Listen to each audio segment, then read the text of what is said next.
প্ৰভাৱটো ডাঙৰ প্ৰভাৱ পৰিব কাৰণ তেখেতৰ পৰাই বহুতো মিউজিচিয়ান হওক গায়ক হওক চব তেওঁৰ পৰাই ওলাইছে নহয় তেওঁক মহাগুৰু বুলি ক'ব লাগিব এই সাংস্কৃতিক জগতত বা সংগীতৰ জগতৰ তেওঁৰ পৰা আজি মুম্বাইত ডাঙৰ ডাঙৰ ছিংগাৰে হওক বা মিউজিচিয়ান হওক চবে এষ্টাব্লিছ হৈছে গতিকে তেখেতৰ মৃত্যুটো আমাৰ কাৰণে এটা ডাঙৰ ক্ষতি অসমৰ কাৰণে এটা ডাঙৰ ক্ষতি আৰু এই ক্ষতিটো কি ধৰণে ক্ষতিপূৰণ হ'ব মই নাজানো তেওঁৰ কিন্তু আদৰ্শ যিবিলাক আছিলে সেই আদৰ্শবিলাক মই অনুৰোধ জনাম সেই শিল্পীবিলাক যিবোৰ আজিৰ ডেটত খুব নাম থকা শিল্পী তেখেতসকলে তাৰ পৰাই ওলাই আহিছিলে সেই তেখেতৰ আদৰ্শ লৈ পেলাই চলাটো ভাল আৰু মই নিজকে সৌভাগ্য বুলি মানিছোঁ আজি কাৰণ মই 2 সপ্তাহ আগতে সুবিধা এটা পাইছিলোঁ তেওঁক সৰু এটা স্বীকৃতি দিবলৈ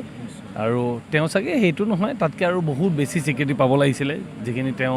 অসমত হয়তো নাপালে